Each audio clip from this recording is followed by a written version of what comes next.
Graça e paz do Senhor Jesus. Espero que você esteja bem e espero em Cristo Jesus que você esteja sendo dirigido pelo Espírito Santo de Deus. Muito bom estar com você aqui nesta quinta-feira e eu oro para que a tua quinta-feira seja muito abençoada e que suas decisões sejam tomadas de acordo com a palavra de Deus dirigidas pelo Espírito Santo. Bom estar contigo aqui e vamos dar continuidade ao nosso estudo bíblico devocional. Peço que você abra sua Bíblia em 1 Samuel capítulo 4. Quero falar com você hoje sobre a banalização do sagrado, quando a familiaridade com o sagrado pode gerar misticismo e fé, coisa que nós estamos vivendo nos nossos dias, mas que não é uma coisa nova, que Samuel enfrentou o problema juntamente com o povo de Israel há milhares de anos atrás. Essas situações acabam por se repetir e hoje que nós estamos vivendo muitas vezes aqui no mundo gospel dos nossos dias é algo muito parecido com o que foi vivido milhares de anos atrás. Então, abra aí a sua Bíblia, 1 Samuel capítulo 4, a gente vai ler aqui do versículo 1 até o versículo 3 e logo depois eu tenho algo a compartilhar com você para que você possa de alguma maneira crescer em maturidade, crescer em fé, crescer no conhecimento da palavra e no conhecimento do nosso Deus, porque isso é o que realmente importa. Então o texto bíblico diz assim: a palavra de Samuel espalhou-se por todo o Israel. Então estamos vendo que Samuel está crescendo, ganhando maturidade, ganhando notoriedade. Não somente Deus o escolheu e isso por si só já basta, mas também o povo está reconhecendo que aquele homem, aquele menino, chamado Samuel, que está se tornando um homem, foi escolhido por Deus para ser o profeta, para ser o juiz e para ser o sacerdote do povo de Israel, no seu ministério tríplice. Então, estamos aqui diante de uma passagem, já no primeiro versículo bíblico está dizendo: a palavra de Samuel espalhou-se por todo o Israel, ou seja, Samuel já está exercendo o seu ofício de profeta. Ele é o profeta do povo de Israel. Mas o povo de Israel, você verá aqui nos próximos versículos, não está entendendo a mensagem de Deus para eles mesmos. Eles estão ainda confusos e estão agindo com as próprias pernas, na força do próprio braço. E isso está trazendo sérias consequências ao povo. O texto continua: nessa época, os israelitas saíram à guerra contra os filisteus. Filisteus eram um povo cruel, um povo rebelde, mas um povo extremamente organizado, um povo que administrativamente estava muito à frente dos israelitas, um povo que belicamente também era superior aos israelitas, um povo que sempre deu trabalho para os israelitas. Se você notar nos textos bíblicos, no livro de Juízes, você perceberá que sempre os filisteus estão tentando de alguma maneira invadir, chegar, derrubar. Eles estão tentando alguma forma para destruir o povo de Deus. Se você vai aqui para 1ª, 2ª Samuel, você verá bastante menções também acerca do povo filisteu. Então era um povo de dura cerviz, era um povo que ia para cima, era um povo que estava belicamente acima, superior ao povo de Israel. Era um povo também que estava administrativamente muito acima do povo de Israel. Era um povo que ia invadindo, ia conquistando e eram reconhecidos também pelos outros povos por serem extremamente cruéis e agressivos na sua maneira de conquista de terras. Então vemos aqui novamente a aparição aí dos filisteus e eles não estão de brincadeira. Diz o texto: eles acamparam em Ebenezer e os filisteus em Afeque. Os filisteus dispuseram as suas tropas em linha para enfrentar Israel e, intensificando-se o combate, Israel foi derrotado pelos filisteus, que mataram cerca de 4.000 deles no campo de batalha. Quando os soldados voltaram ao acampamento, as autoridades de Israel perguntaram: por que o Senhor deixou que os filisteus nos derrotassem hoje? Vamos a Siló buscar a arca da aliança do Senhor para que ela vá conosco e nos salve das mãos dos nossos inimigos. Aqui, claramente, nitidamente, é Deus quem dá a vitória ao povo filisteu.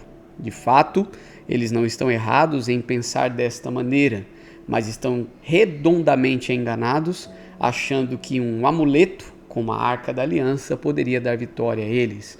Porque o próprio Senhor declara um coração quebrantado e contrito, e isso o Senhor não desprezará. Também ele diz que sem santidade ninguém verá o Senhor. Então de nada vale um amuleto, como a arca da aliança, se não tiver um coração disposto, disponível, arrependido, né, para viver o novo do Senhor. Então nós estamos aqui diante de um texto escrito há milhares de anos atrás, mas que com a sabedoria de Deus descrita neste texto, podemos aprender muitas lições para os nossos dias. Meus irmãos, nunca se viu tantos homens e mulheres tatuando cruz em braços, em pernas, em testa, ou seja lá o que for. Tem muita gente carregando a cruz, né, como forma de tatuagem em algum tipo de desenho nos seus corpos. Nunca se viu tantas pessoas tatuando cruz no corpo. Nunca se viu tantas cruzes desenhadas por aí em adesivos de carro ou em muros, né, fazendo algum tipo de propaganda de alguma igreja ou algo parecido. Nunca se viu tanta cruz por aí, mas nunca se viu também um povo que não entende o significado da cruz. Carrega uma cruz no corpo, mas não a carrega no coração. Carrega uma cruz na pele, mas não sabe o seu significado, não compreende o seu significado, né? Apenas tem um amuleto da sorte, né, ali descrita ou desenhada no seu corpo, ou pendurada no seu pescoço, cravejada de diamantes, muitas vezes de ouro, algo para chamar a atenção, mas não entende nada do significado da cruz do Calvário. Nós estamos diante de uma geração idólatra, de uma geração misticista, uma geração que está levando o misticismo a níveis, né, elevadíssimos, e eu não estou falando aqui dos não crentes, eu estou falando principalmente dos crentes. O crente hoje ele está muito místico. O crente hoje tem levado a vida cristã baseado num misticismo exagerado. Ele acha que porque carrega uma cruz no peito, cravejada de diamantes ou de um metal precioso como ouro ou de prata, ele acha que aquilo pode ser algum tipo de proteção para a sua vida. Ele acha que colocar um adesivo de sua igreja no seu veículo pode de alguma maneira protegê-lo contra assalto, furto ou até mesmo algum acidente veicular aí no trânsito. Ele acha que porque tem uma cruz tatuada em seu corpo que ele está protegido contra os males ou contra demônios ou contra o próprio Satanás. Existe muito misticismo nos nossos dias. Ontem mesmo eu estava vendo um homem que tatuou a logomarca de uma igreja na sua mão e ele estava numa clínica com um laser retirando esta logomarca porque percebeu, né, que não tinha feito uma coisa boa, até porque essa igreja tem passado por uma crise de liderança muito grande e ele percebeu que deu os pés pelas mãos e estava lá tirando com laser, né, esta logomarca do seu corpo. Então nós estamos vendo aí situações neste mundo, neste presente século, né, em nossa geração, que é algo que é meio que um repeteco do que aconteceu no passado. O texto bíblico aqui nos mostra, né, que Deus de fato ele entrega Israel nas mãos dos filisteus. Ele já havia declarado isso, então sua palavra está se cumprindo. A profecia liberada pelos profetas estão se cumprindo. Israel decidiu viver com as suas próprias pernas, distante do Senhor. Logo, o Senhor tem os seus meios, a sua metodologia de trazer Israel de volta. Então ele escolhe, né, justamente essa condição. Ele traz povos inimigos para que haja um quebrantamento, né, um coração quebrantado, para que o povo novamente reconheça Deus como Senhor, Deus como o único Senhor. E esta situação está mostrando aqui para nós que, de fato, os versículos 1 e 2 declaram que Deus entregou esta nação, a nação de Israel, ao povo filisteu. E ao invés deles se quebrantarem, eles vão para o lado místico. Existe aqui uma banalização do sagrado. Eles estão simplesmente acostumados com o sagrado, e isso, ao invés de trazer um temor ao coração deles, aumenta o nível do misticismo. Essa familiaridade com o sagrado gerou no coração dos israelitas um misticismo, achando que não importava a forma ou a condição que eles vivessem, o que importava era que a arca da aliança estivesse com eles para que eles pudessem vencer a batalha. Percebemos no texto também que Samuel, o profeta da nação, já reconhecido pela nação, como o próprio texto bíblico em 1 Samuel capítulo 3 nos mostrou, não foi nem consultado. As autoridades aqui israelitas tomam a decisão mística de levar para o meio do acampamento a arca da aliança para de alguma maneira conseguirem a vitória sobre o povo filisteu. Olha, é impressionante como as histórias se repetem. milhares de anos depois, mesmo vivendo debaixo agora da nova aliança, nós encontramos, né, algo parecido nos nossos dias.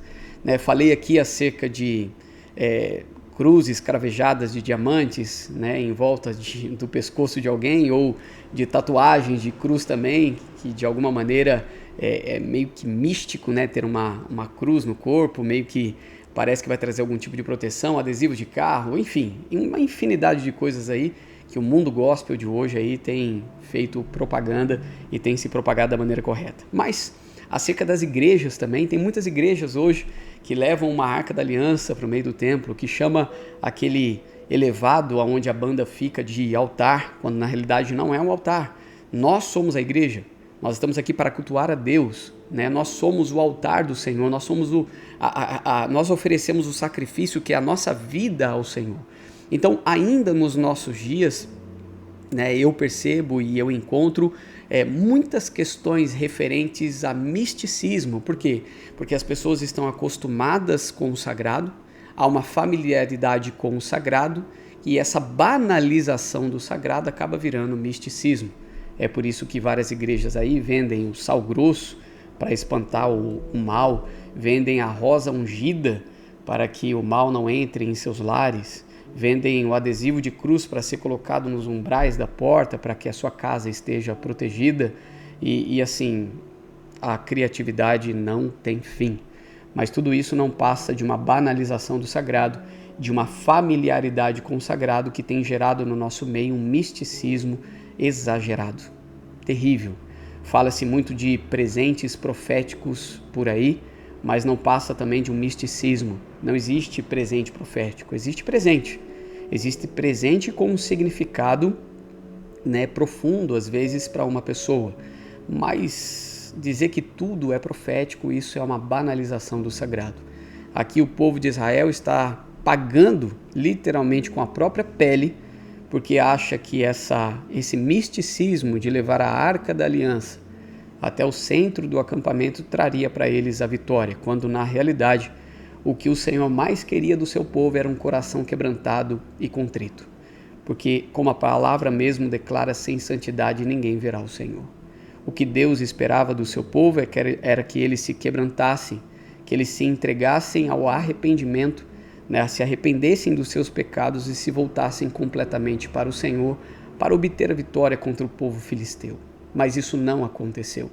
Eles banalizaram o sagrado, eles foram para o lado do misticismo e eles tomaram uma derrota terrível. Já haviam perdido 4.000, depois perdem mais alguns milhares, porque eles não entenderam o recado de Deus. Meus irmãos, você que me ouve aqui nesta manhã, não deixe o seu coração se familiarizar com o sagrado ao ponto de você ir para um lado místico da fé. Cuidado com os nossos dias, cuidado com os falsos profetas e os falsos ensinos. Não existe esse negócio de o primeiro domingo do mês, a ceia do Senhor, ser algo místico que vai te livrar, não.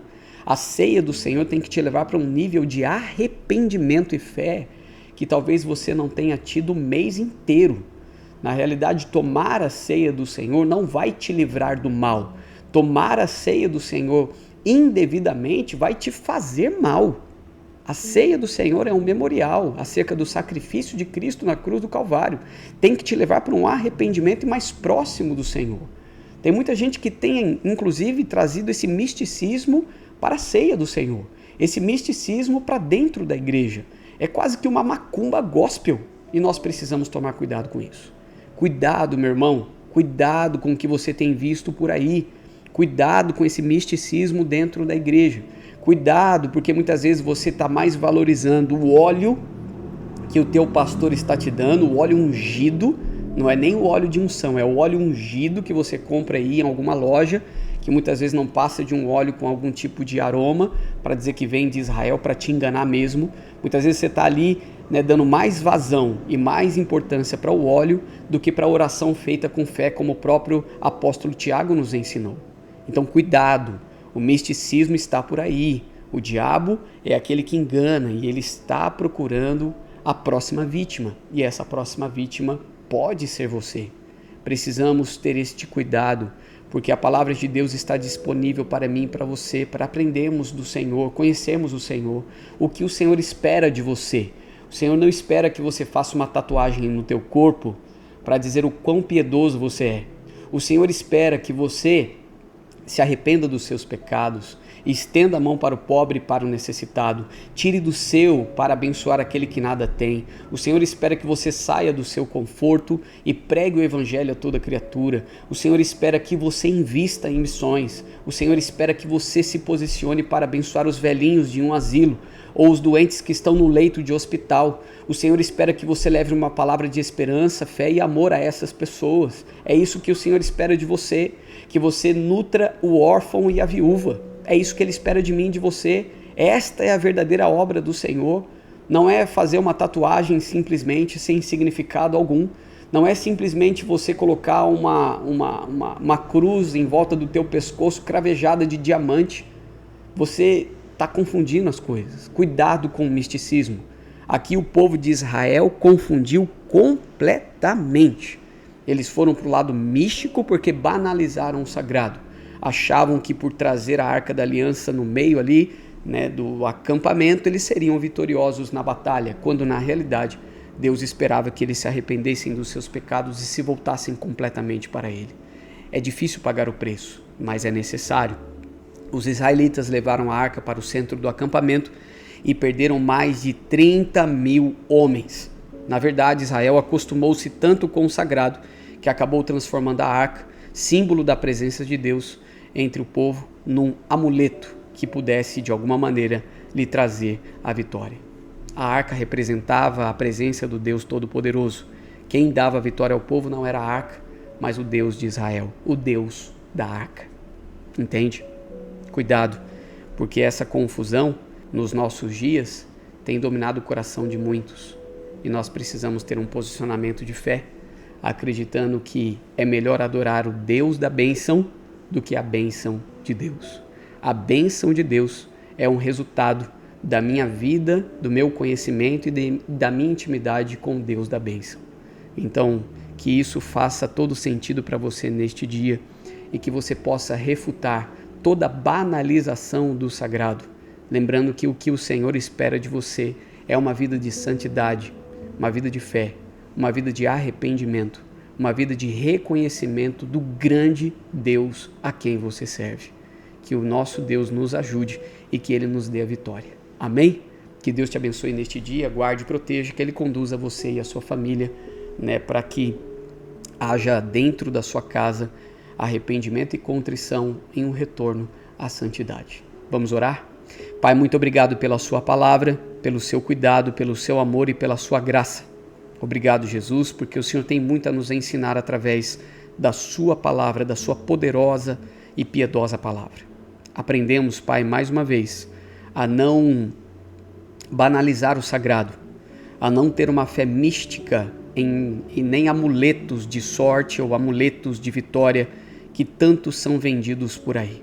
Nos ajude a ter uma fé pura e simples, uma fé que leva outras pessoas a crerem no Senhor, ó Pai, como único e suficiente Salvador.